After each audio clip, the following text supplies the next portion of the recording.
Well, hi, and welcome to Trick or Treat. My name is Mike Mayone, and I am adjusting my audio level, and it's great to see you again. It's great to see you. It's been a while. Yeah, it's been a while. We got sidetracked by a lot of different things. Not the least of which is live in person shows. So we've been preparing for in person shows and performing in person shows. We've had 3 shows already at the Parlor of Mystery, and because my daughters and I have been just celebrating big birthdays, mine was really huge. We took a little trip to Hawaii. Oh, and that was great fun. That was great fun. If you ever get a chance, definitely go. It is an unbelievable place. I can really understand why people go there and just never come back. Well, thank you for joining us today. As I said, we have a great show. We have the one and only Shawn Farquar. He is a 2-time world champ. He's my guest. We're going to be interviewing him in a little bit. But before we do that, it's always we're going to do what we always do on Trick or Treat. We are going to do a little fact or fake news. Fact or fake news, fact or fake news, fact or fake news. So here is your fact or fake news statement for today. It always relates in some way to our guest. So here is the statement. You decide if it's fake news or a fact. The International Federation of Magic Societies, aka FISM, was founded in 1948 and is one of the most respected organizations in the magic community. Every 3 years, magicians gather at FISM to compete.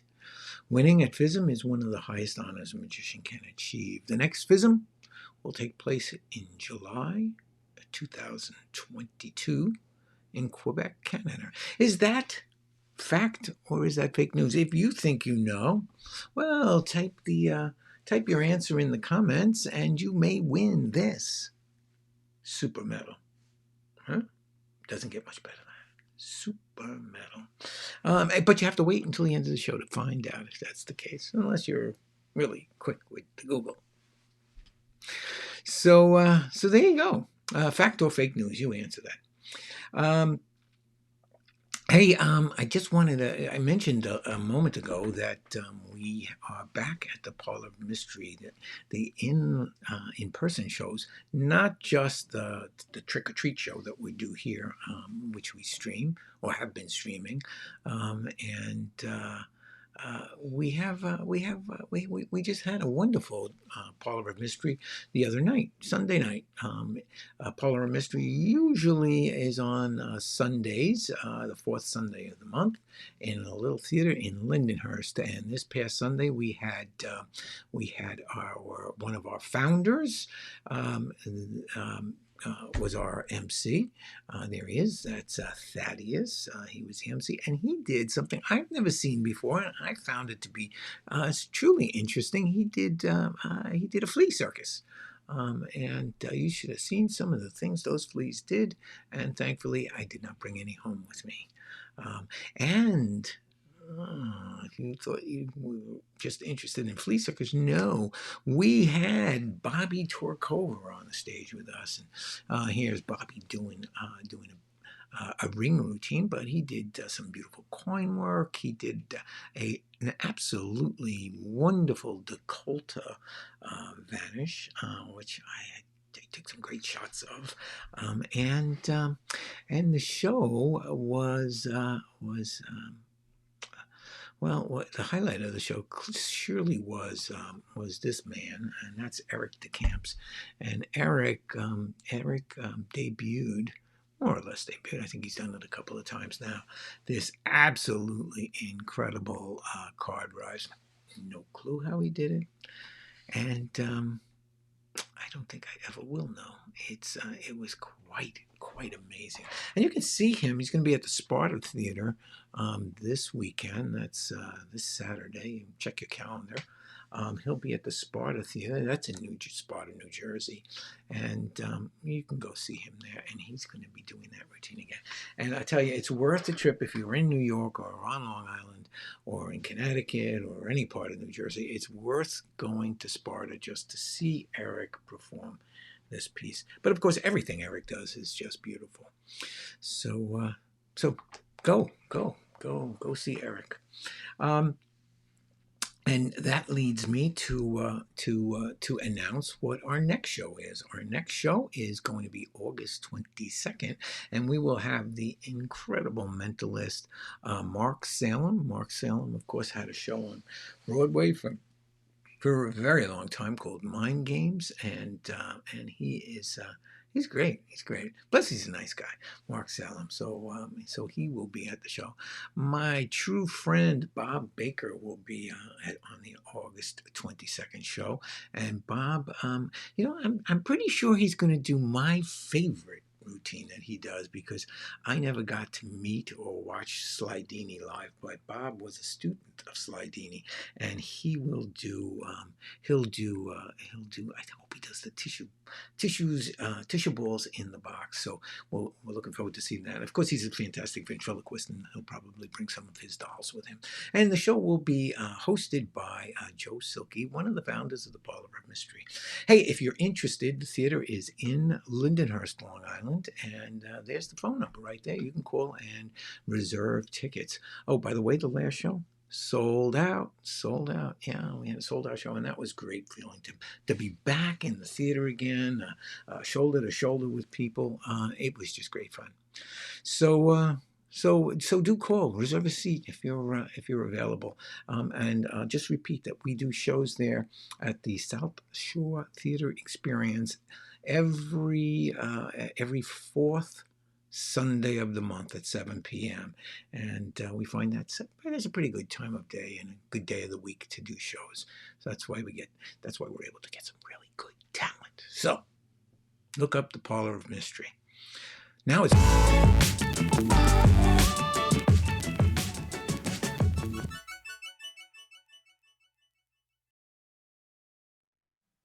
Hi, Mike. Thanks again for having me. I got a great one today, and this is one of my all-time favorite ones. And you can tell the whole family this joke, so nothing to worry about. A circus couple goes into an adoption agency to adopt a child. The adoption agency says, the life of a circus, what kind of life is that for a child? And where's the child going to live? And the guy from the circus says, oh, well, don't worry. We have a brand new 75-foot Winnebago, and this child's going to have his own bedroom, a den to play in, plenty of toys. Plus, the child's going to get to travel and see the whole country. And they're like, wow, that sounds a pretty good life there. Who's going to take care of the child? You're going to be very busy. And they said, oh, well, we have a live-in nanny, and this nanny is a pediatrician and a master chef. So the child's going to be well taken care of. They said, well, that's very interesting. It sounds pretty darn good. How is the child going to be educated in the circus? And they said, oh, well, the circus has an on-premise tutor. And this tutor is an expert in science, social studies, math, and knows 7 different languages. So this child's going to be very well versed. And the agency says, well, that sounds like a wonderful life and a lot of fun for the child. How old of a child are you looking for? And the guy from the circus says, oh, it doesn't matter how old he is, as long as he can fit in a cannon. That, of course, was Rich Walker, my friend Rich Walker, who is a very, very funny man. And Rich, along with his partners in crime, Steve Lazarus and Peter Bales, run a wonderful stand-up comedy school called Stand Up University, and you can find out more about Stand Up University by going to standupuniversity.com, and you can see more of Walker when he does some funny things, some funny skits with his partner in crime, Chris Monty, and you can find them at the Monty and Walker Show.com, and lots of laughs, lots of chuckles. Hey, I have to tell you, the Stand Up University, It's pretty good. It's pretty fun, and it's great. It's a great thing to do. Great fun, and if you're a magician, it'll help your magic. I guarantee it, because they teach you some really good things. Now it's time for another feature of our trick or treat show, and here we go.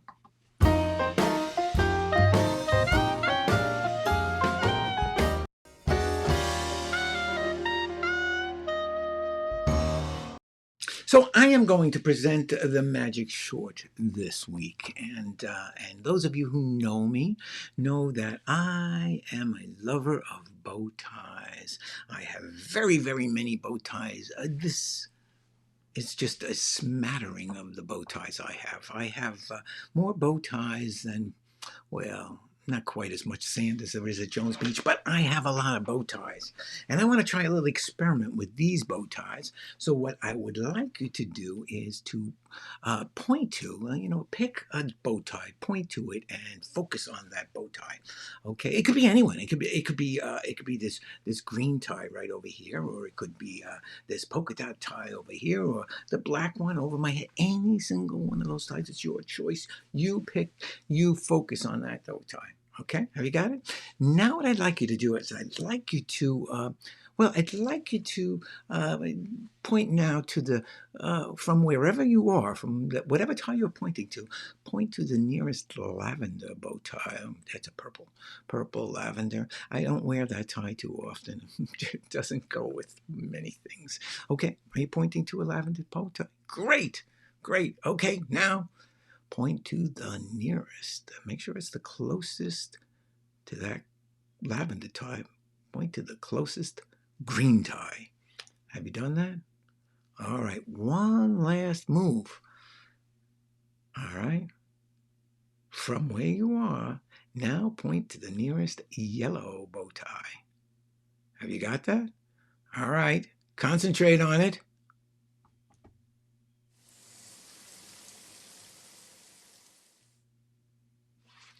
It was that one, wasn't it? Oh, I sure hope so.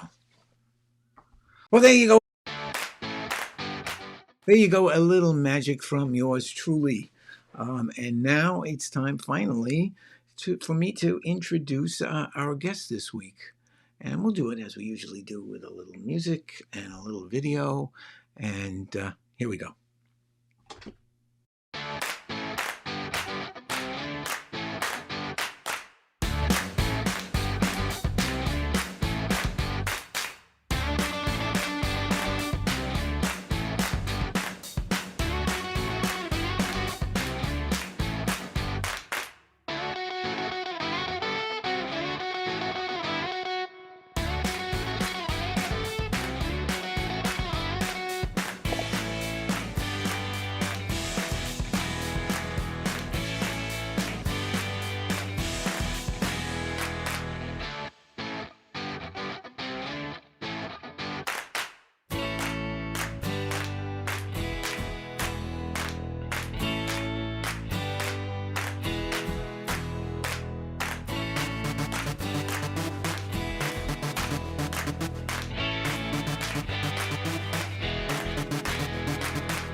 All right. Well, welcome, Shawn Farquar. How are you? If I were any better, Mike, I'd be you. Oh, really now? That's a good Well, thank response, you right? very much. Yeah, thank you. It is so good to see you, even virtually. I know we usually get a chance to see each other during the year at least once. Um, Yeah, 4F at least, right? yeah, at least once. So this is not quite the same, but it's good, just the same. So welcome to Trick or Treat. It's great to see you, and I know a lot of people who want to learn more about you, and about what you've been up to and what you're doing these days. But I want to start with a little background. So I have a picture here that you were so gracious to send me. Um, and this Oh my is God. That's the this, one you start with. Good that's the choice. one I'm Are you starting with. kidding me? I don't now. I don't know which one is you for sure, but I am going to take a guess. And to make it easier for people who might be watching and they want to take a guess, I'm going to put up a picture of you more or less today. There you are. And so now, if I look at all of these young people, I'm But you thinking, didn't want the Boston Bruins, right? is that the Boston Bruins? Yeah, it is the Boston Bruins. Oh, well, you're obviously a good Canadian lad. You were, and Telling you you. took up a sport that you guys are famous for, Well, hockey. apparently, to remain a Canadian citizen, you have to at least play hockey one day of your life. It's part of citizenship. Was it very short tenure for you? Was it? Oh no, no, no! I played hockey for a long time. I wanted to be Bobby Orr. I wanted to be number 4, Bobby Orr, on the Boston Bruins. So that was my thing. Right up until Bobby Orr went nuts a couple years ago. But up until then, that's who I wanted to be. Well, I'm guessing you are third from the left on the bottom row. Am I right? Yeah, and that kid that's straight up, all excited, looking Yeah. across the computer. I got my shoulders back. I'm proud. That's me with my and looking right at the camera. You know, as most of the kids aren't really looking at the camera. And yeah, I knew the camera early. Just stare right at the. That's me. Well, I made a good guess. Good for me. You did real good. That's yeah. I, I don't have a lot of pictures from my past. I lost most of them in a fire, so oh, did you pictures look really? cool. Oh yeah. Uh, Oh, I'm so sorry to hear that. Was that a fire at your parents' home? no, my home in May 13th, 1988. I had a person arson our apartment building. Oh And so my. 13 apartment buildings, everybody was burned out. I got I have a whole bunch of hero awards for it. I pulled a bunch of people out of a burning building. I got Orpheum Kids Club Hero Award. The SAM gave me their Patriot and Heroism Award. Um, the New West Fire Department gave me the Merrill Cadenhead Award. I got a whole bunch of awards for it. Everybody thought that I'd run back in again if they gave me an award, but I got news for you. If a place is burning, I'm going to be outside with a stick and a marshmallow. It's just not Well, going back in it's again. it's not like you needed more awards. You probably are one. If you may be the most decorated magician. Crazy. Somebody said that the other day in an interview, and I was like, I've never given any thought. Yeah, I got a lot. I You don't do. know. You do have a It lot. wasn't about getting a lot. I just enjoyed going out and performing, and I didn't get hired enough, so I went and did lots of free Uh-huh. competitions. In fact, Now, I paid for a lot to go in. oh, the competitions, yeah. It's not Yeah, you. You do have an entry fee for those. It's yeah, true. But you did quite well in many, and you are in fact probably more decorated, most decorated, if not the most decorated. You're more decorated than most. I mean, you've won yeah. FISM, Good way to put it. I've uh, got 5 FISM awards. five 5 of FISM them. awards, five Yeah, FISM second awards. most in history, just under Magic Christian. They Oh, gave really? Somebody has one more in than you? yeah, Magic Christian was we were tied, and I pointed it out. And the next FISM, they gave him an honorary FISM award for his research on Hofzinger, well received and well deserved. His work on Hofzinger is unbelievable, and so now he has 6. But Uh, he's older. I still have time to compete again, okay, so there I you can. go. Okay, good to hear. Good to hear. That's Uh, terrible. now, I just want to trace a couple of things that you've been involved in, and I know one of the things, in addition to FISM, which if people don't know, that is like the Olympics of magic, and it is, Only you know, without it's COVID. Oh, sorry. See the Olympics of magic. It's because in Japan. Okay, yes, we don't yes. do I that. just heard today that they still may cancel it, even though Yeah, it's there's it's been supposed to start a lot next of week. cases popping up. Yeah, yeah. Hopefully they can get it under control there. I sure hope so. I sure hope so. Um, this is one of your television interviews or Yeah, television. that's in Athens, Greece. That's I went on intense, Greece. like The View. They have The View in Greece. It's an all-lady cast that sit and talk about amazing stuff, and they invited me. So that's like at 6 o'clock or 7 o'clock in the morning, filming in Athens. I did a show there that Juliana Chen produced, and I had like Kevin James on it, and Shimada, and myself, and Juliana Chen, and Eric Slogan, and Guy. Barrett. Tons of magicians were on the show, and for some reason, a lot of the Greek television shows invited me. They said I looked Greek, and because I could say things like Kyrias Kakiri Kalisperitikanis Kala Polikala, they went, "Hey, let's have that guy on." So I went on a lot of Greek TV shows, and I never paid for a taxi because every time I got in a taxi, the taxi driver would recognize me from one of the TV shows and says, "You look like a Greek. We give you the ride for free." Every one of them, and I'm not talking one or two. I'm talking dozens of them. Now, That was my worst Greek accent, by the way.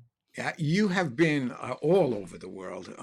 I pull back on this picture, but I want to pull back in because I think it's hysterical that, if I'm not mistaken, you are doing the finger chopper. I'm doing Mickey Hades' improved finger chopper. I love that trick.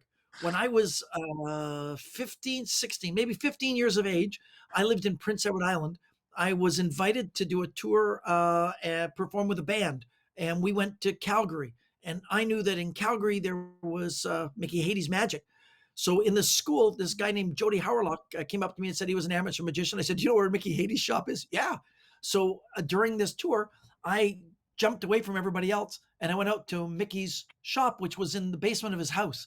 And I said, "I've heard all about this Mickey Hades, famed improved finger chopper. Could I see it?" And I don't know if you know the effect, but it's fully examinable. I mean, fully examinable, and nothing is switched in or out. Well, he let me examine it for a long time, and he said, "Okay, do you want to see it work?" And I'm like, "Sure." I thought this is when he would switch out a part. He switched nothing. He put my finger in, at which point I thought, "Oh, this is his way of eliminating competition. He's about to chop my finger off." It's like, I have never been more terrified in my entire life, Mike. He went 1, 2, on 3. I felt my entire body tense. The blade went through, and I relaxed and almost peed myself. I was so happy to not have lost a finger. Back then, it was like $60. I paid it in a heartbeat, just boom, and didn't read the instructions. I have a scar on both of my index fingers about where the knuckles are because I thought it was pressure, and I banged. I swear, I banged really hard. I did it while on the plane, and the flight attendant took away the prop from me because she said I was injuring myself and would give it back to me at the end of the flight. Is that true? Absolute truth. And to this day, in my show, Hidden Wonders, I do a choose your own adventure. Right now, because of COVID, it's not in. But soon as the restrictions are eased and everything's back, the finger chopper will go back in. It is such a strong piece of magic, and Mickey's version is the best I have ever seen. It looks like a cigar cutter. I even tell people it's a cigar cutter from, pre-Civil War days, and it frightens the crap out of everybody, puts them in that moment of just absolute fear, and then the comedy kind of rolls them into it. That moment the blade goes through, I can see the look in their faces, just like the look in my face when I was 15. You can see the fear that's registered. That's why I put that back. Look how far she's leaning back, like, "Oh my God, I don't want this." Yeah, she wants to pull back into the next studio. Yeah. Now, you come from a family of magicians. I seem to remember one day we were chatting, and you told me that your dad was a magician. Fourth generation. Yeah, Fourth my father, my generation. grandfather, my great grandfather. That's 4 generations without a real job. And my daughter can do anything she wants to when she grows up, as long as she's a magician. No, I'm kidding. She can do anything. She can do close up, stage, comedy, illusion. It doesn't matter. That's okay. It doesn't matter. Yeah, I grew up surrounded by magicians, which is really an interesting thing. I recently started asking a question at my theater, and that is how many people are experiencing magic live for the first time. And I'm seeing 40 to 60%, depending on the night, who've never seen it live. They've only seen YouTube or television. Sure. I grew up in a world, well, you probably, when did you start magic? I You were didn't young? start until I was in my 40s, believe it or not. I was Wow. a really late bloomer, and it's a crazy story, and I'll abbreviate it because we want to learn about you, not me. But I was a chubby lad, and I bought a very expensive Scotch and soda when I was a kid, Huh? and I spent it on an ice cream pop. Oh, wow. And Oh, I you was sound so like a Carol heartbroken Fox I story. gave it up. Oh. Carol Uh, Fox talks about how his wife phoned and said, I had to pay off some debt at the door. It was $1.35 and you had it lying around. And it's like, well, that was $100 set of coins. yeah. Awesome. So yeah, so that's my sad story, which I kept grew me up until I was surrounded 40. Yeah, I grew up surrounded by magic, so I just assumed everybody did it. I mean, my father had, the doves, the rabbit, the guinea pig, and the hamster were all part of the show. When I asked for allowance, my dad pulled it out of my ear. So I just assumed, and all the kids around me, they all came to my dad's house to get their quarter. And my dad just dropped the quarter out and always had a balloon in his pocket. And it was just, I just assumed everybody had that. I didn't realize until about 3 years ago.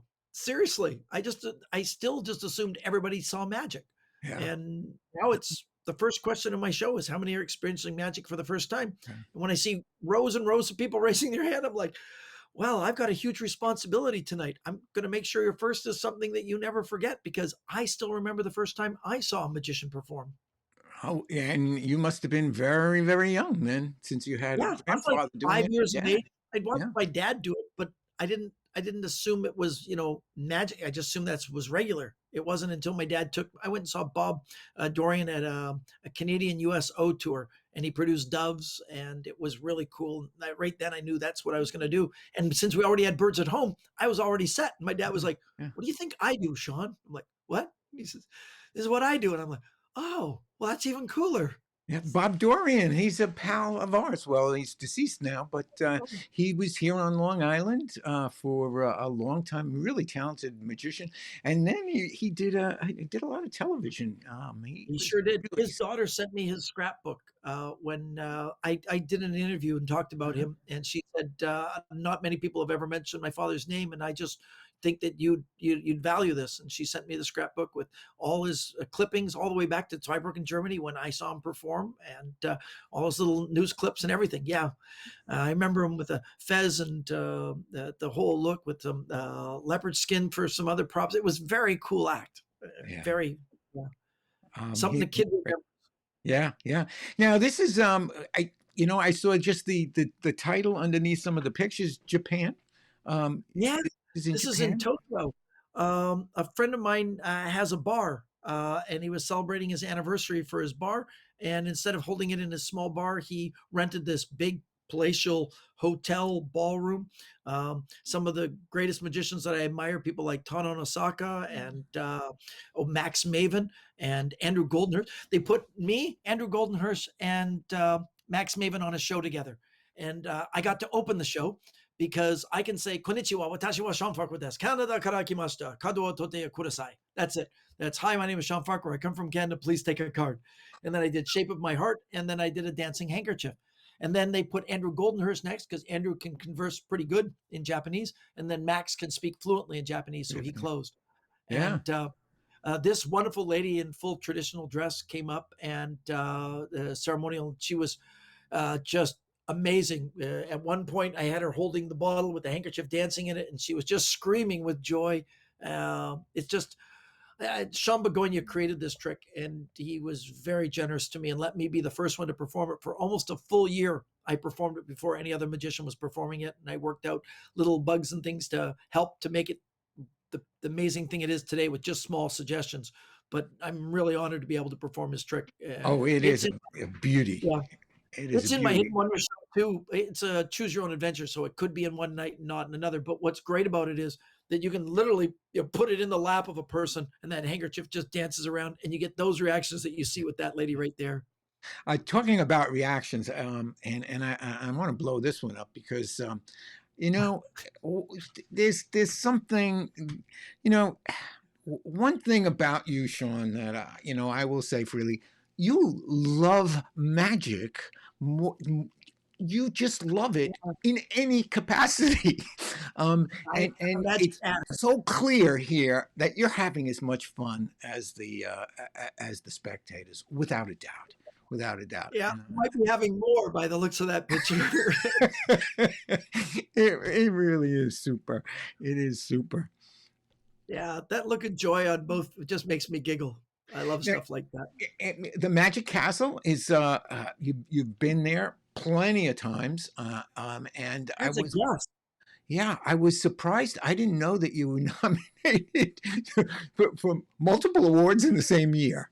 Unbelievable. Yeah, I've been a member since like 1998, maybe 1998, maybe 97. I think 1998, and I'd never performed there. In 2017, I'd been asked lots from Peter Pitt to Ron Wilson, who was my agent for years. Always asked me every year. He said, "Shawn, it's my obligation to ask if you'd like to work the Magic Castle. Just remember, if you're working the castle this week, neither of us are being paid decently." That was back in the day when the pay was tiny. And Ron was my agent, so he got a percentage off the castle and a percentage off me. That was, but I just never had time because I was working, 285 days a year, and the little bit of time I had off was with family.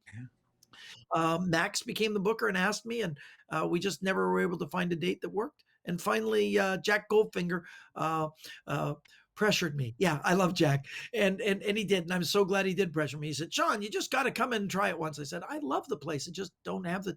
So I agreed to do it. I came in early January, and I just did the close-up room, and I shared it with Steve Valentine.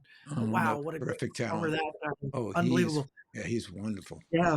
So I did the early sets. It went really great. I did extras. I went down into the gallery area, the museum area, and I did more shows down there. And the host had me do shows for like people like Jeff Goldblum, just little separate ones privately for him, like in the Rabbit in the Hair. They closed it off, and I had just a blast. And then I was supposed to do a lecture too, but they had to cancel the lecture because it was at the same time as a board meeting was going to take place.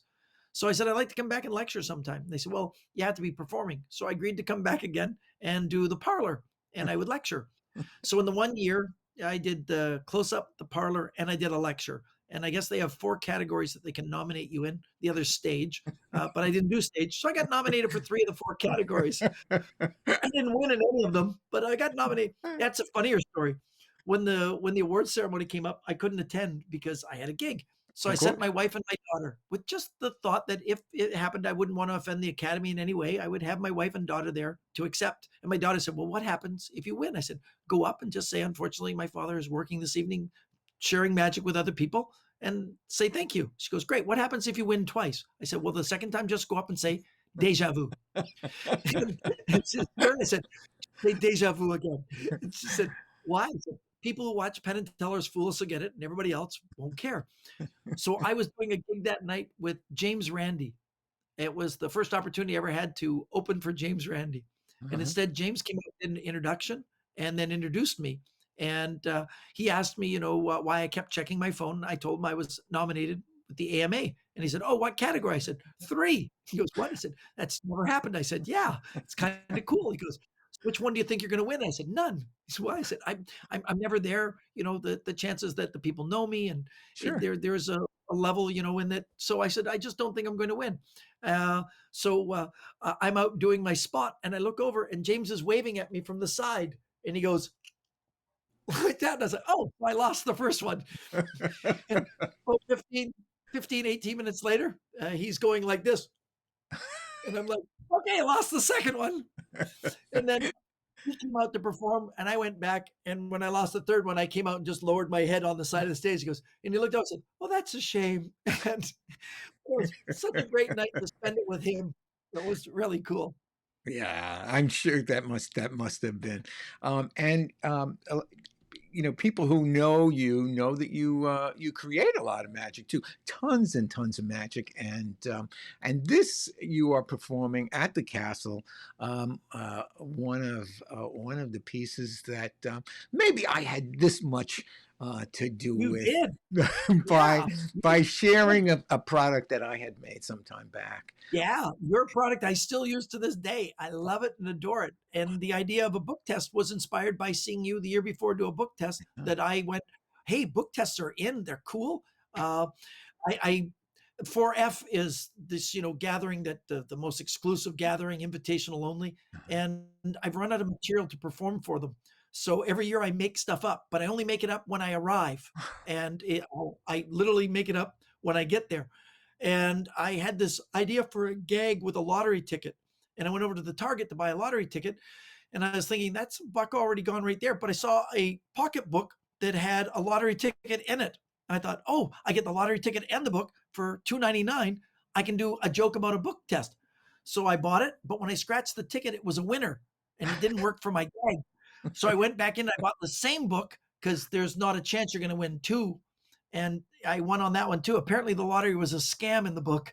So now I was stuck with two lottery tickets and two pocketbooks. And I remembered seeing Kirk Charles do a bit that was created by David Downs, and it was in Linking Ring magazine. And I thought, oh, I will use that as my bit for the book test. And when it ended, somebody said to me, it would have been really cool if the book had ended up being blank at the end. And so I spent the next 4 months figuring out how to make the book blank at the end and trying to stay away from your principle, going, I have to have something new. And when I came up with my principle, I was like, this is kind of a neat idea. And what's funny is when I went on Penn and Teller's Fool Us, I didn't use the principle I came up with. I came up with another principle because I was afraid Teller might have learned what I was using. Yeah. So I came up with another one. So I actually have 6 methods now for that trick, which is crazy. Well, I was so angry that I didn't get one when they were still available. It's a now fantastic. It's in 23 languages. Really? 23 languages. 23 languages. Is it available again? Yeah, back at Palmer Magic, it's totally there, and it's just been released in Mandarin. Oh goodness, I don't need. I have it in. I have it in Hebrew. I have it in Bulgarian and Russian, French, German, Spanish. I have it in Czech. I have it in a lot of languages, and I publish every one of them, and I edit them all. It's a lot of fun. So that's where, well, that comes in handy when you have to perform in those countries. You know a little bit of the language. Yeah, I don't know. The Japanese one, it's very hard to read back when it's just a bunch of kanji symbols. But I really love that other magicians are able to perform my magic in their own language. I think that's really exciting. Yeah. And it is nice when you get that feedback from people who perform some of your work. Speaking about Penn and Teller, this is a couple of pictures from the first time you were on Penn and Teller, because you were on Penn and Teller multiple times, and you have multiple wins. Is that correct? It is. I was the first person to ever fool them twice. This is at Wembley Studios in London with Jonathan Ross as the host, or Wassy as they called him. He was fun. And I was the first magician on the first day of filming. They were still building that stage that I'm walking on when that was being filmed. They literally took a break from screwing down the floor and everything, and I did my spot. And in fact, my spot wasn't one fluid spot. It opened with so the set back then, these walls opened up and you walk through, and it was like a video wall. And they actually ran the video. So you got to see your trailer in advance. So there I was being introduced. Everybody is watching the trailer. They say, please welcome Shawn Farquar. And the doors didn't open. They just stayed closed. They went, and cut. So then they had to run it a second time. And the second time, the carpenters, they unscrewed and worked on the motors for these things. And then they ran the video trailer again. You could ask Andy Gladwin. He was in the audience watching this. 750 people watched my trailer for a second time. And then they said, please welcome Shawn Farquar. And the doors opened about that far. And I stuck my arm through it. I waved at the audience. They all cheered and screamed. On the third one, the carpenters disengaged the motors and they dragged the doors open on their own. And I just came bolting through going, I'm getting through this door and getting to my magic end. And then when it was over and it was time for, Penn and Teller to guess, you'll usually get 30 seconds to a minute. It was really long, 15, 20 minutes, because Penn's microphone was broken. So they had to fix it. And when he went to speak, there's a problem with the microphone. So I stood on stage with Jonathan Ross forever. And he was really nice, keeping me comfortable, going, where are you from? Canada, blah, blah, blah. I was just terrified because, and back then they didn't even have a trophy. You just got to go stand over there and take a picture with them, which I think is even cooler because, when you win the trophy, they don't give you a picture anymore. You just take home this trophy that says F you on it. I know. F you. That had to be Penn. when I won the second time, I brought a birthday candle that was in the shape of a number 2. The candles they have for kids. Sure. I was going to stick it on the point on the top of the FU trophy so I could say FU too. The producer said no. They I didn't thought it like was that. funny. They didn't like that. No. Hey, I want to bring this picture up of Jonathan because look at the look of amazement. It is just a beautiful picture, and I'm so, I looked at that face and I said, "Well, that is just sheer joy. That is sheer I joy." think he's a great audience for magic, just like Allison is, and that feeling. Remember, they worked for months on getting this program together, and I was the first person to step out on the stage and to fool them as the first person on the first day. When I finished, there was a nice big break while they talked because they were like, "Is everybody like this guy? Are they all like this guy? 'Cause we're not good with everybody being like this guy." Uh, I watched. They allowed us back then to watch all the filming, so I watched the next acts, and none of the other people that day fooled them. And in fact, they became very, very honed in. It was like stare, which is very cool. Yeah. Yeah, I never dreamed I'd fool them in the first place. That wasn't the point of the show. No, For it's not the me, point. yeah, for me, it was meeting Johnny Thompson. Ah, there Uh, you go. I He had that trick I've been doing since like the 90s, and I hadn't told anybody ever how it worked. And I really wanted to share it with somebody. And the one person I knew I could share it with, where my secret would be kept, a secret, was Johnny Thompson. And I was like a 5-year-old kid explaining it to him. Here's how it works. And we went to a little green room. And afterwards, I went back into the dressing room with everybody else. And about half an hour later, he comes back and says, "I need to talk to you again, Shawn." I'm like, "What?" He says, "You need to explain a couple things." And we went through it again. He goes, "Okay, now I've got it complete. I just want to let you know, you're going to fool the boys. You know that, right?" And I'm like, "No, I don't know that." He says, "Oh, trust me." He says, "If I'm having trouble putting it together, even after you explain it to me." And I was like, "Awesome." So he gave me a really great level of confidence going in there to just have fun. Don't worry about fooling them. That this was, I love his words, and they still ring in my head. He said, "Fool us is a celebration of life." And I think the producers that do it now truly bring that to the front, that they're celebrating magic, they're celebrating magicians, and they're giving exposure to magicians that otherwise would never, would I never would see it. never. Yeah. Yeah. I, Yeah. I remember I filmed it in England and it didn't air in America for years, For at least a years, couple yeah, a couple. of I, years, I think it was at least a year, maybe two. maybe two.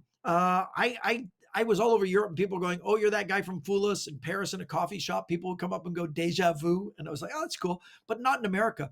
And I'd finished a tour with it was Henry Evans, Sylvester the Jester, and David Stone.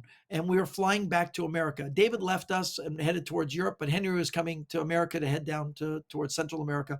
And when we arrived in Seattle, the immigration officer stopped me and says, "I know you." And I was like, I'm sorry, I don't think you do. He says, "Yeah, I know you. You're the guy that fooled Penn and Teller, right?" And I was like, "What?" And yeah, it was on TV just on Friday night. And I'm like, "Oh my God, it's in America now." And Yeah. after that, it was like everywhere I went, people were going, "I know you." Which was really cool. Yeah, everybody who's been on the show just has the nicest things. And the magicians that I've interviewed who have been on the show just have the nicest things to say about their experience there, and it's so great to hear because some of the other shows that feature magic or magic acts, Yeah, they're just not the same. They make people cut their trick down. They don't and take change the the way you look or yeah, everything. Yeah, yeah, the yes. I really like that. I've done a lot of shows where I wish I'd said no. A couple of shows I absolutely loved Ellen DeGeneres. They were so good to me. They flew my whole family down as my support because I didn't have managers or agents or anything. They said, "Well, we can pay for at least 3 or 4 people." I'm like, "Well, my wife and daughter, sure." Put us up in a beautiful suite. Had a limo driver come up to pick us up. And the limo driver calmed me down. He was like, "You look a little nervous." And I said, "Oh, you think so?" He goes, "You know, his line was, when George Clooney's in the car, he always looks a little nervous too." I said, "Sure he does." "No, really, he does." It's like, it's a big thing to have to talk candidly. And I'm like, "Oh, thanks." He says, "But don't worry. Everybody gets back in the car at the end and says it was the best experience and that Ellen was like a friend." And I'm like, and that went through my head for the whole time. The floor manager, Joe, super great. The lady who produces it, I guess he's the producer. The floor manager is Mary. Mary was just so nice. She, pardon me, we did a rehearsal, and she said, "Shawn, can I talk to you for a minute?" And took me into the control booth, and they zoomed in and said, "We can see a little bit right here in between your fingers. Should we be able to see that?" And I said, "No, Mary." She said, "How are we going to make sure that doesn't happen in the live show?" And I said, well, you'll just stay out a little bit longer, but I want to zoom in. I said, well, I'll say some words when I know it's totally covered over. What words will you say? And I told her, she goes, then as long as you remember to do that, I'll remember not to zoom in. And I was like, I never had a television crew that cared that Oh, much. wow. Yeah. She had a room full of people that were talking into Ellen's ear with jokes and ideas. And I'm thinking, how does she handle? She's just amazing. I mean, Yeah. uh, She's a super the talent. day, yeah, the day that I filmed, she'd hurt herself, and it was her first day. She was going to go do American Idol, I think, or one of those singing shows. She was new as the new judge that day, so we filmed earlier in the day. She apologized for having to move up the schedule. To me, she apologized. I'm on a show with Edward Norton, and she's apologizing to me. And the other guy was the guy who plays Sheldon on Big Bang Theory, right? And I'm like, she's like, I'm sorry that we had to move things up. I'm like, oh, that's quite all right. My schedule is pretty open, Ellen. It's like, oh my, Well, I so love the way true. she introduced you as Oh, the best close-up best sleight of magician in hand the artist in the world. world. Yeah, Best yeah, sleight of you hand gotta love magician in that. the world. Yeah. Yeah. I did a picture with my daughter Hannah, and then she said during the break, when we took the break, she said, "So your daughter's going to be pretty stoked when she sees this." I said, "Oh, you don't know, my daughter's in the audience." They're like, "Oh, we don't let kids." I said, "Yeah, but your producers let my daughter come in just for my segment." And she looks up, "Oh, look, there's a kid." And she got up and walked straight at Hannah, pulled her up by the hand, and danced with Hannah in the aisle, and then said hello to Lori and went back, sat down, looked at me, and says, "Now you're going to be golden with your kid for a while." And I was like, That's cute. That's cute. "Yeah." She was really good to us. Hey, this I guess your purple phase, maybe. I don't know. Do That you was a you? long period. Yeah, you don't wear that outfit any longer, do you? I don't, but I think it was probably my glory years. When I started, I was always in a black tuxedo. Then when I started competing with my bird act, I went into kind of a bluey gray suit. And then I really wanted to distinguish myself. When I went to close up, I looked at everybody, and everybody in close up wore a black or brown suit, and they all looked like the same guy. I bought my first suit like this was in Hollywood, a couple blocks from the Magic Castle. I paid $10 for the pants, $10 for the jacket, and that one I'm wearing in that picture, they were custom made in Hong Kong. I'd fly to Hong Kong and have them made. And I probably still have 6 or 8 of them. I Oh my. designed everything, the shawl collar, the types of buttons. I really wanted to be different. When I did the IBM competition, I think it might have been the IBM SAM combined for the North American Championship. So back in like 2005, uh, the picture is all these people in black suits, one purple suit, and the rest in black. And my friend printed it as a panoramic, and it says, "One of these things is not like the Like the others." others. I Hey, stood out, and I loved it. It was great because the kids thought I was Barney, and adults thought I was the Joker. it's true. You're right. You're right. The Joker. I never thought of that. Hey, you have a big show too. I mean, I know that your Hidden Wonders theater is more like parlor magic, but Tiny. yeah, but this you've done a lot of work. On cruise ships, and some of the clips that I've seen, you have some you travel with some tremendous illusions. This was a modestly sized illusion, the Yeah, just origami, my but little origami. yeah, I but think I had in the garage. I still think I have in the garage probably 21 illusions. I've got things 21. like Walter Blaney's ladder suspension. I've got Daniel Summers compressed. I've got just a ton of cool stuff. Don Wayne's Dream Date, and I don't know, the sub trunks, you name it, levitations, um, all sorts of stuff. I used to travel. I think I've did 33 years on cruise ships, 33 years, and goodness. yeah. And in those, usually 3 or 4 illusions in a season would be a normal season for me to work. My wife was in the show. She got in the boxes, got stabbed with swords, floated in the air. And then later, my daughter, I have a miniature Azra that worked for a 5-year-old. And I built a bed that was a princess bed. My daughter, we were working on the Norwegian Star, and she saw this wonderful Disney bed at one of those princess beds. And she said, "I want one, but you can't, just bring furniture onto a cruise ship. That's not allowed." You can bring all the illusions you want to. So we bought a Disney bed, and I turned it into the balloon to dove tray. What's great about a balloon to dove tray is the dove doesn't do anything and yet appears. And Uh-huh. so I could take and lay my daughter down on the bed. And when I covered her with a bed sheet, she She became appears. what was necessary to become the Azra. And then she'd Right. float in the air. The bed would leave the stage. I'd vanish her, and she'd run from the back of the audience back up to say hi to Dad. And the way to entice her was I had this Winnie the Pooh doll, and that was her favorite doll in the world. So we had two of them, and I would give her one in the bed, and then she would lie down. We'd cover her over, and then when she was floating in the air, the doll would fall from above and hit the ground. And when I reached down to pick it up, I would grab the cloth and make her disappear. And then I just hold the Winnie the Pooh doll up. And of course, my daughter would see it from the back of the theater and go, "There's Winnie the Pooh," and come running back up on the stage Now, how to old get her was she at this time? 5. 5. Unbelievable. I Yeah. think we started when she was about 4, when she was a toddler and could just barely run. She was doing it. And 4, 5. By 6, she wanted to actually do magic tricks. We built Multum in Povero, like a lemonade stand for her. I had a point where I used to say in the show, this is my daughter Hannah, and now she's going to sing for you. She'll tell a joke or she'll do a magic trick, and then she'd have her choice. That way, it was fresh for her, and it wasn't like a job. And one day we bought this beautiful quinceanera kind of a dress that we bought in Mexico. It was like Belle from Disney, bright yellow, and we sewed a little microphone into the bows in the front. And I said, this time you don't have to hop up on Dad's knee and talk into my microphone. You can just talk because you have a microphone. She goes, really? I said, it's right there. I said, now don't pay attention to it. Just talk. So I made her appear out of a toy box. I put her down. Ladies and gentlemen, my first production, my daughter Hannah. It gets a pretty good laugh. My wife would Sure. come out and go, your production? I go, well, I had a part in it. And then I'd turn to my daughter and I'd say, so what do you want to do? Tell a joke, sing a song, or do a magic trick? And she looked at me. She looked at the audience. She looked down at her microphone and said, I think I'll do all 3, and just walked forward, leaving me in the dark because she knew that she was in charge now. She's got the microphone. And at that moment, I went from being the magic of Shawn Farquar to, oh, look, that's Hannah's dad. Because that's how people referred to me on that cruise for the rest of the cruise. And pretty much every cruise after that is, oh, there's Hannah's dad. Yeah. What lines did you work for? I know you did some for the Disney line. I started with Cunard Cruise Lines. I started on the Cunard Princess. And then Cunard bought Norwegian American Cruise Lines, which was then Cunard NAC. And I worked on the Saga Fjord and the Vista Fjord and onto the QE2. And then from that, for a short stint on Princess, from that over to Holland America, Westerdam. And then I went to a small line called Majesty Cruise Lines that nobody's ever heard of.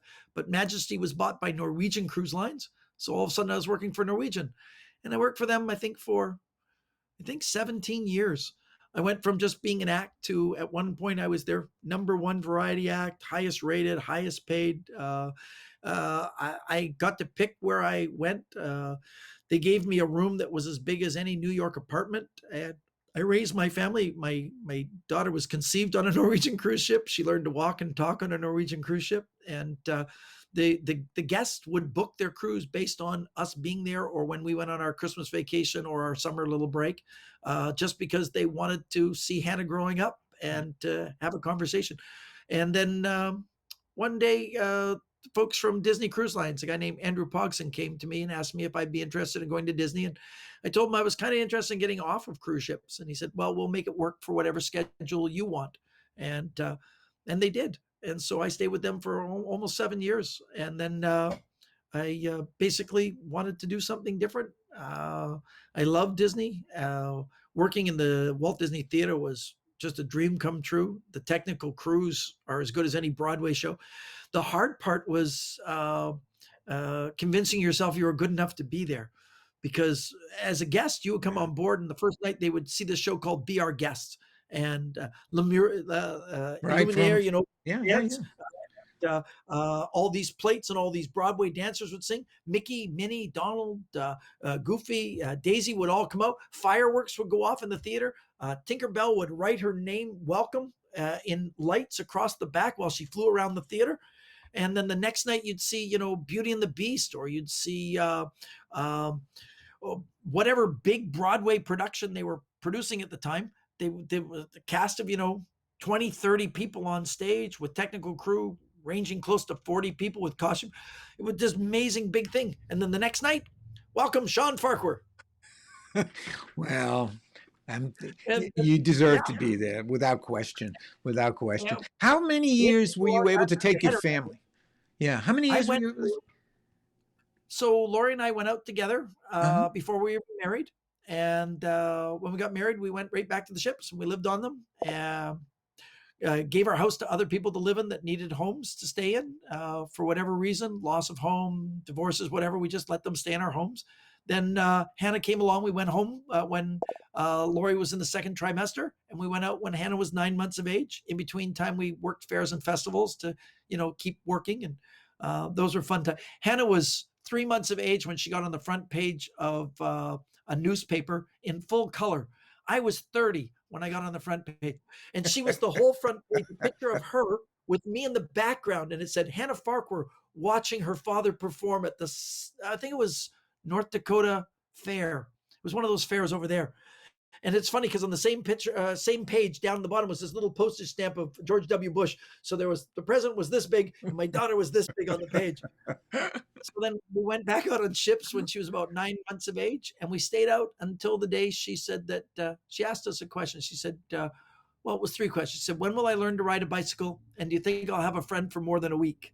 Oh Because boy. the kids come over every week. And I said, you got Yeah. lots. They were adults, but they were, friends. And she was like, no, I want a best friend. And so we packed up and went home. I sat at home for a full year, just at home. And my wife and daughter both said to me, you need to go out and work. And that's when Andrew offered me Disney. And I went, okay, I'll go out, but I only want to go for a week, a month. And he was like, that's fine. And then it was only a week, a month. And then it was, oh, could you do 2 weeks in a month? And then it was, could you do 6 weeks in a row? And it was like, now that the latest was Disney wanted 6 months contracts. And I was like, no, I don't want to be family first. It's how I Sure. am. Sure. Disney was great about being family first. They let me take my family everywhere. Even when we did like 5 weeks of 1 week on, 1 week off. And the week off, they put us up in one of the Disney resorts in Orlando. So they gave us passes to go to Disney World. So we did 1 week in the ship, 1 week at Disney World, 1 week on the ship, 1 week at Disney World. Which basically meant I was making no money by the end of it because you spend a lot of You money at spend a lot Disney of World. money in Disney World. Just at the food concessions. Just go into the restaurant. We went on a meal plan at one point and it was like, no, we need to try all the different restaurants. You are you won actually won an award or the distinction of being Vancouver's uh, uh, kid magician of Children's the year, magician. children's Yeah, performer of the year. I, Yeah, I think I've won it 5 times. five It's a times. competitive award. Goodness. Yeah, from the International Brotherhood of Magicians, ring number 92. The Charles Howard ring has a competition every year for Children's Magician of the Year. And back when I first was getting started, I worked a lot of malls, shopping centers, schools. So I competed. I did birthday parties. I used to do, I don't know, a couple hundred birthday parties in a year. I bought my first house with just birthday party money, just working, Saturdays and Sundays and the occasional Friday or Wednesday. Sure. I love kids, and so yeah. And just a couple of years ago, I went back in the competition again just for fun to say, I wonder if I saw the chops for kids nowadays, because kids nowadays are a lot different than kids were 25 years ago. But yeah, Yeah. still won it, and I in my big illusion show, I still have audience participation with kids, especially on Disney. That's the Malini egg bag, and I love it because it empowers the child to do all the magic. They get all the Sure. bows. In fact, the lighting for it is a single solitary down pool and a spotlight. And it's for a very good reason. It's a very large stage, and I want it isolated down to just me and the child. And the moment the child reaches in the bag and pulls out the egg, I leave the spotlight. So it's just her standing on a darkened stage with just a spotlight on her and the applause going crazy, and the parents with tears streaming down their eyes going, that's my daughter. It's yeah. I had a young girl. I picked this recently, just before I ended. So that would be like, be October of 2019. I did a show on the ship, and I was going to do the dancing handkerchief. And I always pick a young child to help who's going to be the sorcerer's apprentice and make the handkerchief dance. And as I picked the volunteer, I picked them from a distance. Her hand was up really high. She was dressed like a princess. I was so excited. She was, oh, and I got up closer and I could see the parents had nothing but trepidation on their face. They're like, no, no. And I was like, I was concentrating, fixated on the parents going, why are they so concerned? As I got closer and closer, the child was just, like this. And I said, "What's your name?" And she said, "Sylvia." And I looked and I realized she had Down syndrome, and I could see why they were a little afraid. They were protective of their child. And I looked right at the father and said, "Everything's going to be good." And he was like, you could just see, like, no. And I took her by the hand and we went up, and she did the magic. And at one point, it's dancing, and she just looked straight up at her parents and said, "Look, Mom, I do magic." And the crowd just Oh, just they went exploded. wild. Oh, geez, Oh, just yeah. exploded. I had her hold it in her hands, and we walked through the audience as she displayed it to people in the audience and these kids. And she looked at this one little girl that was like in the third row back. She said, "You can do magic too, you know." And I was like, just tears flowing down my face. I got up. The two parents are just sopping mess. They were like, and the little girl just hands it back and says, "You're gonna have to finish this trick. My mom and dad look really sad." Oh, goodness gracious. Ran Whoa. over to hug. What a Uh, wonderful story. I tried to collect myself as I went back up, kind of with my back to the audience, wiping the tears. Sure. Got up there, put it down, finished off the trick. The audience went crazy. When the show was over, the assistant cruise director came backstage and said, "Shawn, could you come out? We have a guest that wants to talk to you. It's the father of the young girl." And I'm thinking, "Oh, I hope this isn't bad," and that he thought it was a great experience.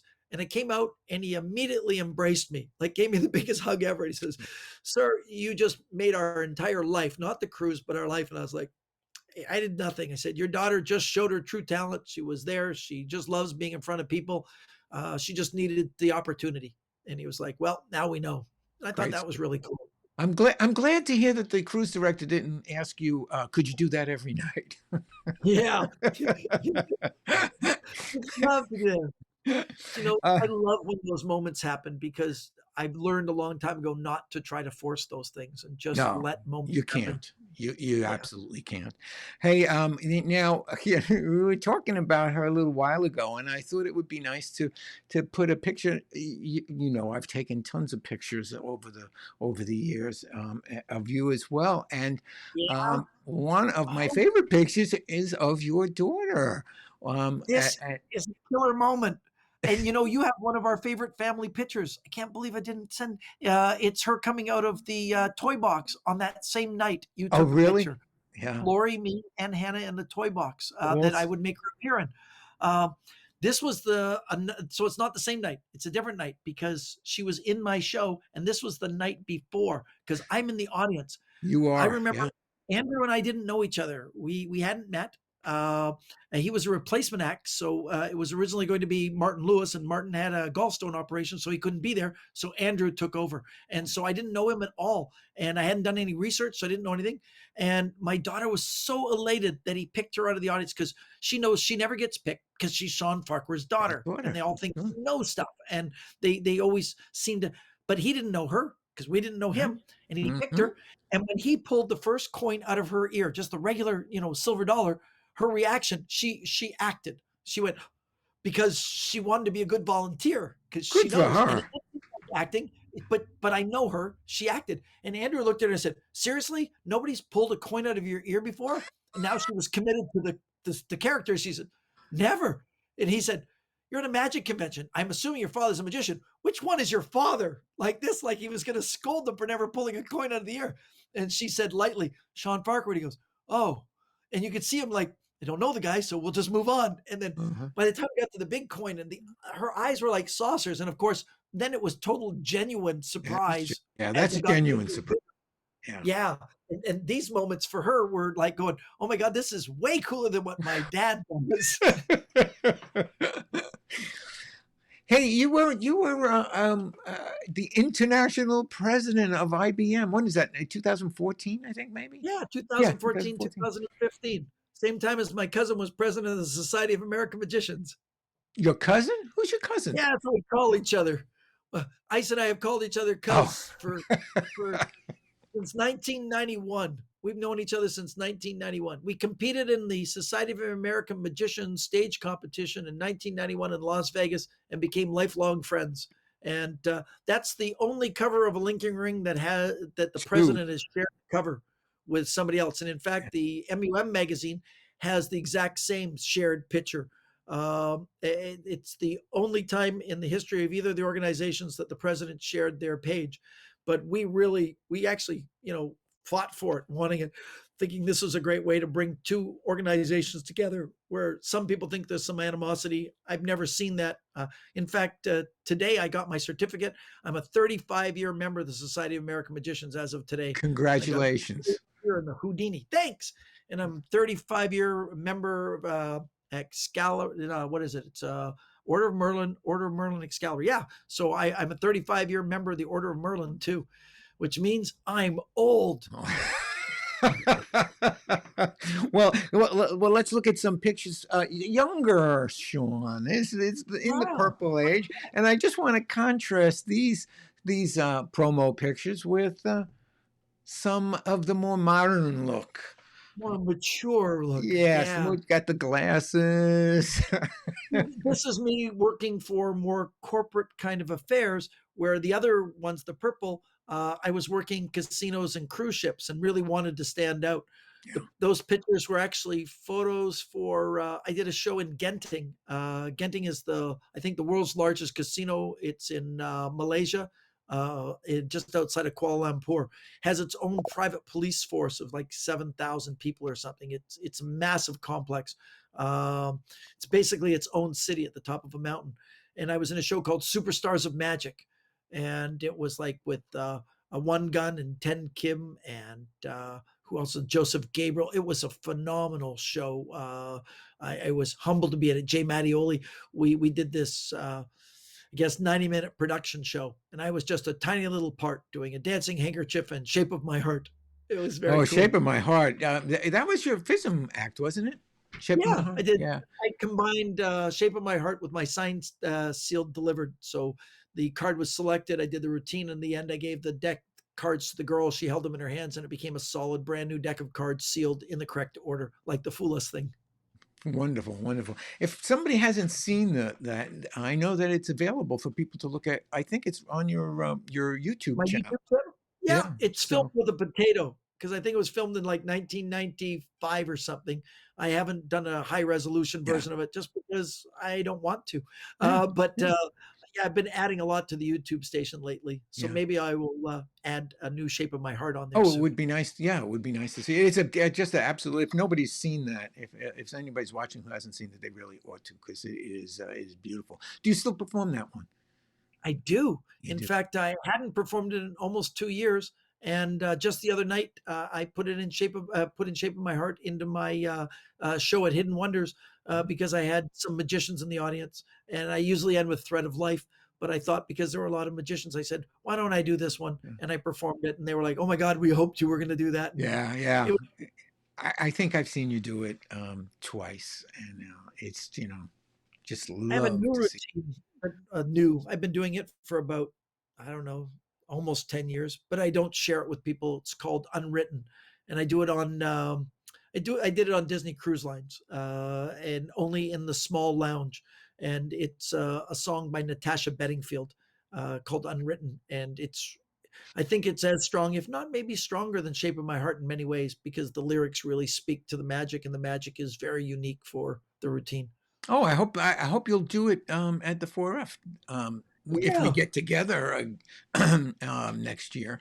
I think it'd be a great thing to do. I did Yeah. a rough version of it about 5 years ago for some guys there, and Uh-huh. Christian from Card Shark actually produced the correct cards for it, had them printed and everything for me. Oh, So I have these. and they're great guys. The guys from Card Shark, they really are. Yeah, Talk I think about just the family at 4F are amazing. they are indeed. Pardon me. I just bring this picture up because I want to focus on since we were talking about 4F, that little pin, which That's a cute little kid. which My friend George Bentz took that photo. He wasn't a friend at the time. He was the official photographer for the party that I was at, and he took that picture. And then we talked about that pin for half an hour, and yeah. then he sent me the photograph. And that was me working a cocktail party one evening, and on the North Shore in Vancouver. And they were just a wonderful audience. And that pin, you'll see it on any jacket I ever have. And if I'm not wearing my jacket, I always have this, so you can always see that. Oh, let's zoom in on Look that. at that. It's a little 4F right there. Yeah. This is the 44th annual 4F. And at the 44th annual, they made me the guest of honor. I So this think I actually have. has playing cards on the back of it. It's the 6, then 1, a 4, and an 8. So 6 ace 4 8, and it's a 6 of clubs, ace of hearts, 4 of you get it, 8 of diamonds. So nobody's chasing me. My first phone number ever was 6148, and so that's my phone number from when you only needed 4 digits for a phone number. That goes back. I never remember that. Oh, did I mention that? Yeah. Well, let's take a look at talking about 4F. I have a few photos from the 4F that I want to just share. And, you know, I mentioned it before. You just love magic. In any form, and you don't have to be performing it to love it, because here you are, you know, I think you're helping Rocco. Rocco's performing, and you know, it's just I think it was our night together. yeah. In my mind, I think that's me performing because of the little teal bag behind and Rocco's guest of honor. I think. Okay. Um, So I think you have him up. I borrowed Rocco's ring because I knew it was a ring his mother gave him, and I made it disappear very convincingly. And Rocco was just starting to get a little upset, going, "Dude, that's a ring my mother gave me." And it was a great moment. The other one where you see Joshua Jay and Ken Fields, I'm definitely not performing the one in the corner. And look Right. at me trying desperately to watch the magic. I'm so excited to be watching the magic in Yeah, that that one. happens to be one of my favorite pictures of, just because of the expressions on everybody's face in that. Keith Fields We're was just all like, outstanding. yeah, Man. just And I'm you trying desperately to get in there. and you mentioned it before, but I want to just show that the Target bag behind you, which one of the things you like to do is to go spend a few dollars at Target at every show and spend the afternoon creating some magic to share with Never more everybody. than $20. Yep. And it's always arrives. And it was funny. One year, that might have been the last one in 2018 because of the suit. Juliana Chen was there that year, and she was all upset at me backstage. She says, "Where's a nice case to put that in? Why is it in a Target bag? I'm your friend, and I'm telling you, don't go out there. This is a professional engagement. Don't be using it." And I was like, "It's okay, Juliana." Says, no. This is where other magicians are going to see you. You can get lots of bookings by being seen by these people. I said, "It's okay. This is my family. It's your first year here. You'll understand." I go out with a Target bag, and she was like, "That's not professional." That was well. It's always fun. We always enjoy that. And as I think you mentioned it already. 2014 was it? Was it 2014 Yeah, that you were the guest of honor. honor? Yeah, and 44th annual. I was very excited by that. I consider 4F to be my family. Obi's like my magical dad. To be given so many accolades and small little awards that year for the efforts I did for magic, it was really, really humbling to me. I consider everybody there to be my contemporary. Some of them, my peers, and I just love just being in the room with them. But to have people say nice things about you at the same time and not be dead, it was really cool. Like hearing a eulogy in advance. it is. It's a great place. And now I want to talk about a little bit about something new, which is what you're working on these days. And I'm going to run a little piece of video. If you've ever been fooled, really fooled, you know that sense of wonder. Is considered to be the best sleight of hand magician in the world. I'd like to thank Edward Norton, Jim Parsons, Nick Patera, Shawn Farquar. Very impressive. I'll see you tomorrow, everybody. Bye-bye. You rat bastard. I have no idea how you got the goddamn call. I'm just curious. What's the first number on the lottery? 4. 4, no way. Join two-time world champion of magic, Shawn Farquar, in his most exclusive engagement ever, as he presents Hidden Wonders.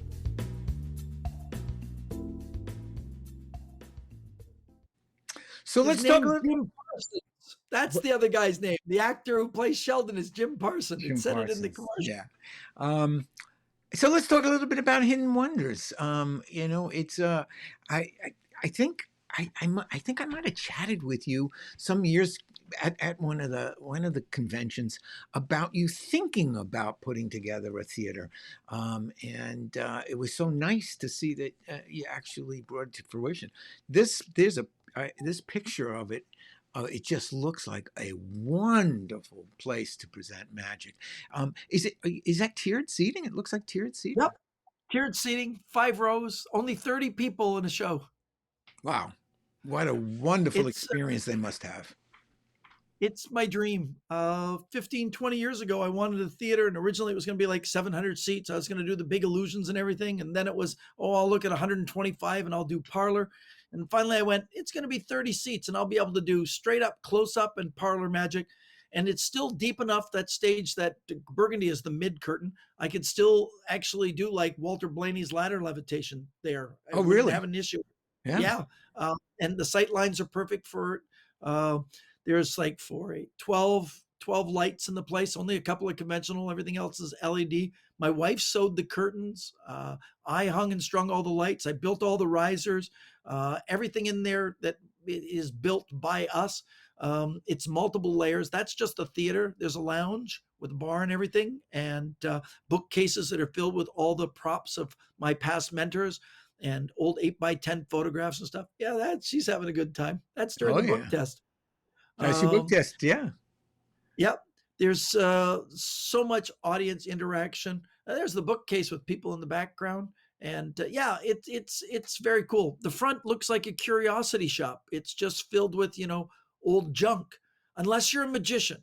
If you're a magician and you walk in, the first thing you notice is that the trunk maybe isn't like a regular trunk, and then you'd notice that some of the posters on the wall are like the PCAM, and some of the black and white photographs, it looks like the guy playing shuffleboard might be Cardini, because it is. And then Uh-huh. you'll notice the comic book rack are Mandrake first editions, and Daring Escapes, and Batman versus Houdini, and Superman versus Houdini, and Xanthera.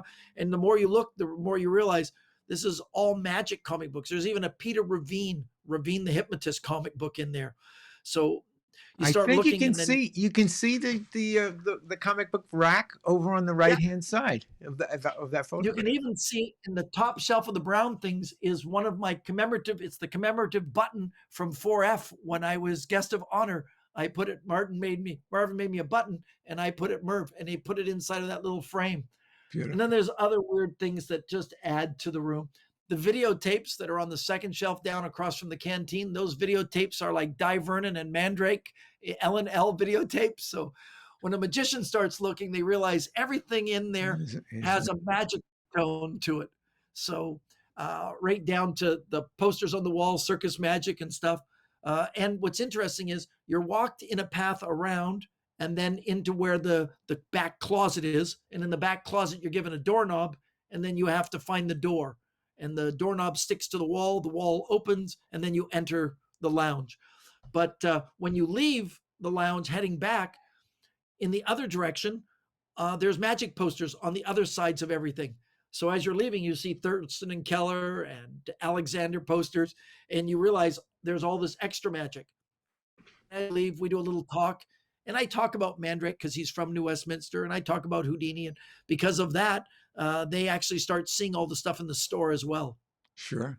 And then you have is there a bar there that people can buy Yeah, drinks, you know? at the bar, and I think people are watching Billy Shui, who's the current Okay. vice president of the International Brotherhood of Magicians. Billy works with me, and he's doing a set right now. He does card tricks afterwards to entice people to stay a little bit longer. We have a full bar in there, and all those bookcases. You go around the corner of the bookcases to get into where the theater is. Wonderful. It sounds like a wonderful, wonderful night of entertainment. That's for sure. It really is a fun thing. The show's about 75 minutes long. We encourage the guests to come about 20 minutes in advance. And it usually takes about a half an hour before they leave afterwards, because a lot of them just sit there gobsmacked, and that's kind of fun. And by the time they get out of there, they've been there a couple of hours having a fun time. Yeah. And this is a terrific picture from Oh, that I yeah. found on TripAdvisor, actually, which gave you guys the highest rating for entertainment. Yeah. We were like number one. We were originally serviced under Vancouver, the city, and we were the number one in Vancouver, beating out multi-million-dollar productions. And now we moved to New Westminster, and we're number one, but there aren't a lot of productions around us to compete. Oh, did you but move we're the still- theater? We moved from Chinatown in downtown Vancouver to New Westminster. It's about half the distance away from where we were. But what's great is the theater is completely portable. I built the whole theater myself, so I can put it in and take it out wherever I want to. We put it in. We were running from September of 2019, and we ran until March of 2020. And then we had an issue, and there was something. Oh yeah, that COVID thing came up. And when COVID took over, we just packed everything up and put it in my garages with my illusions and said, we'll wait until things are better. Sure. And while we were waiting, we found a bigger, better space. So we leased it for 3 years and moved everything over. But yeah, that's how close the audience can be, which is a really great feeling. They feel like they're not in the front row, they're in my living room. And that's one of the best reviews I ever had when I was young. San Francisco Chronicle said, I've seen Vegas magic, I've seen Broadway magic. For the first time ever, I witnessed living room magic. It was if a really cool person came into your living room and created wonder. And I really love that, because that's what I want. I want them to have that feeling like that they're with me. It's not me just presenting, it's us having a shared experience. And that's what Hidden Wonders does. I don't have a set list. I don't know the show. Every night is different, and the audience picks what we're going to see. How do they do that? How do you manage that? That sounds, you mentioned that before, and I'm thinking to myself, it's a chain show. And I'm like, well, how do you do that? How do they pick?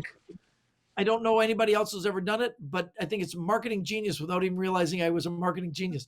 So if you looked at the photographs, you would have seen there's a big wooden cabinet with glass on it, like a vanity cabinet. So on that are multiple items on each one of the shelves, and they're unusual items, and the audience can pick them. But I also have restrictions, like there's 2 items per shelf. So if you pick one, you can't have the other.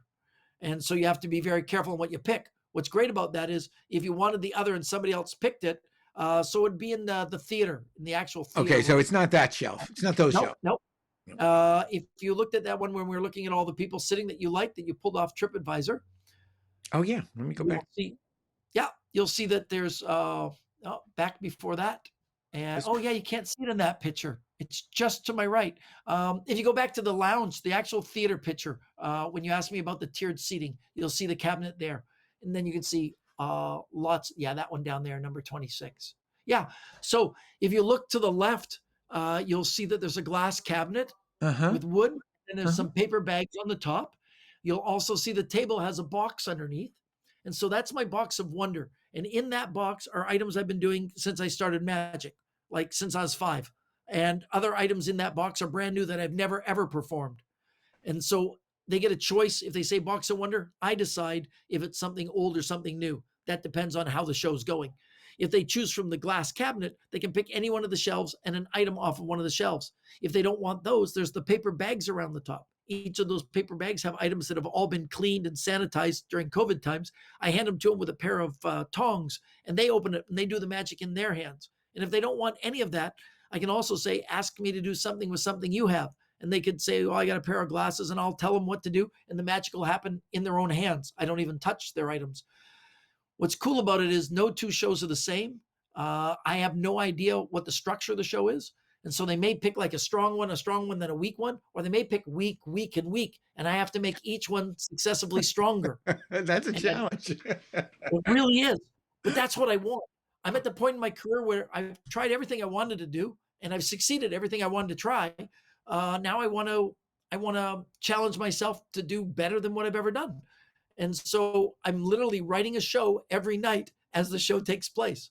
And the show has basic theme, but I can change that theme to be more historical and talk about the building if they start with that, or I can talk about my career, or I could talk about my parents. The show can have a totally different theme every night based on how they start the show. Well, what's great about that as well is the ability to have the same audience come back, because they'll see a different show over and over and over. That's the marketing genius part I didn't think about. People have come up to me at the end of the show and said, I really wish I'd seen that thing you call Papers of Despair, but nobody picked it. And I'm going, well, then you'll have to come back again and see the Papers of Despair, right? And I've had some people come to see the show as much as 6 times. That's fantastic. I have just one more. I just run this just to show this just to share with those who are watching the, the breadth of productions you've been involved in, and it looks like, I mean, there are films in here. Do you do a lot of consultation on films? Yeah, this isn't a complete list. This is just some of them. I think I've worked on maybe more than 40 motion pictures as Goodness. a special effects consultant or technical advisor or hand double or actual character in it. Um, Vancouver is like I think the second largest producer of English films in the world, and I think we're number 2 for Bollywood. And so there's lots of productions around here all the time, and they're always needing people that can, I get a phone call one day and it's like, "Hi, we're the CW show called Flash, and there's a moment where a guy wants to make a poker hand change, and it's supposed to look like it happens instantly. Do you have a way to do that?" "Yes." "Can you come in tomorrow?" "Yes." "How much?" I tell them the price. They go, "Oh my God, let's see if we can figure this out with CGI." And then they go, "Oh no, we'll pay Sean." Then I go in and they film it, and I make a star look great. And I've done it on The Fringe. I did it with like 6 different stars. Had to teach them all how to roll a 50-cent piece across their knuckles until they looked like they were very good at it. So Oh, that takes a lot of practice too. yeah, and especially when they range from like a 9-year-old to like an 80-year-old, and making them all have that same proficiency. But it's a fun thing, Uh-huh. and I've been hired for one thing and ended up doing another thing. I was hired just to do a magic hand double for something. It was Teenage Mutant Ninja Turtles: The Next Mutations, and I started off just as a hand double for one of the turtles. Next thing I knew, I was one of the turtles. And the next thing I was building these flamethrowers off of the hands for for the villain, and yeah, one thing leads to another. Yeah. My next door neighbor is a special effects crew member who has his own trailer and does stuff. And we've talked many times about, some of the productions. And I know most of the people he knows, and he knows a lot more people. But he goes, "Your name pops up." I worked on things like, Poltergeist: The Legacy, and with Sarah McLachlan, and tons of stuff. Yeah, Yeah. it's different. Yeah. And I think you told me once they make a lot of Christmas movies up by you, and they even use your house. Yeah, you can look at Hallmark movies and see my house. It really throws me out of the movie when I see my living room. It's like, especially when they decorate it better than we do. Well, we have certainly only scratched the surface of your long and illustrious career, Shawn. It's been so. I thank you so much for spending some time with me. It has just been a joy spending a little time with you and catching Thanks up and for looking at asking some me, pictures. Mike. It's very cool. I'm a huge fan of yours. I look forward to coming out to the Parlor Mystery. I look forward to going anywhere right now and performing. But yeah, I can't wait for the next 4F so we can hang out together. But Yes, thanks for doing it virtually. I'm very much looking forward to 4F again, and I do want you to come to do our Parlor of Mystery. And we'll see if we can coordinate it with Monday Night Magic. And Some trip to New York where I'm going to go do something else. It'll oh, be please, good. yeah, let us know. Let us know for sure. Thanks again, Shawn. It's been a great pleasure. Thank you so very much. But My pleasure. I, Stay well, I, my I, friend. before we say goodbye, though, the name of this show is Trick or Treat. Do you have a trick or a treat for me? I can do a trick. Oh, a trick would be fine. Let me give you the full screen. Sure. I show you a trick. It uses 3 coins. These are walking Liberty coins. Ooh, these are American coins, which means in Canada, they're really expensive. 3 coins. They're walking liberties. They have well, here I can show you one up close. They have a little person walking on them. See, that's Liberty, Lady Liberty walking. Oh, this isn't an extra one. I stole it from over here. See, there's only 2 over here. I moved it. You didn't. Okay, I'll put it back. That's 3 of them. There's 2 over here, and there's 1 over here. So there's 2 over here, not 2 over here, and 1 over here. Oh, I just moved that one. You want to see it again? Yeah. Pretty good, huh? Yeah. Okay, I'll start over again. It's better when it's over here. So I have 2 over here, and I have 1 over here, I should say, and 2 over here. So that's 2 over here, 1 over here, not 3 over here, and none over here. That's the 3 of them. That's just 3 coins. This is weird. If I take one of those coins, I can just make it disappear. That's how I'll end it, by just going like this. And that's my job. Once again, Shawn, thank you so much. And I hope to see you in April. I'll be the guy who looks like me. Okay. So long. Bye-bye. Well, if you want to see Shawn's show, if you're in the Toronto area, not Toronto, Vancouver area, you can go see his show. It's called Hidden Wonders, and you can get tickets and learn more about the show by going to the website hiddenwonders.show, and you can learn more about Shawn Farquar at his website, which is magicchampion.com, and you should visit his YouTube channel because he's got lots of great YouTubes there. So I hope you do that. Hey, Sam and Barbara and Vincent, thank you so much for watching.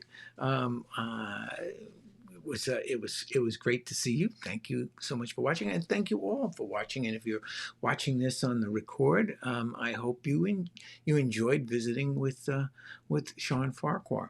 Hey, as we do, we always we can't finish the show until we tell you whether or not our statement today was fact or fake news. So let's take a look at the statement. Fact or fake news, fact or fake news, fact or fake news. So is it a fact or is it fake news? The International Federation of Magic Societies, FISM, was founded in 1948. It's one of the most respected magic organizations, and every 3 years, magicians gather at FISM to compete, and it is a high honor for a magician to win at FISM. And the next FISM will take place in July of 2022 in Quebec, Canada. Is that fact or fake news? So let's see. There are 2 kinds of people in this world. Those who spread fake news and those who give you the facts. Facts are better. That is a fact. So there you go. It's a fact. It's a fact. Yeah, and Shawn is a world champion twice at FISM. So there you go. That's pretty cool. Hey, if you enjoyed the show, I hope you'll give us a thumbs up. I hope you will subscribe.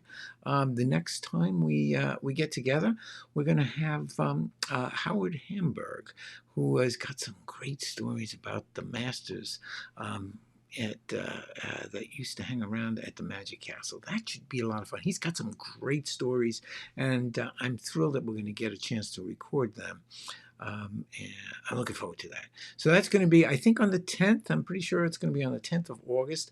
And then next month, we have Steve Spill. So that should be an also awful interesting, a very interesting interview. Steve's quite a guy.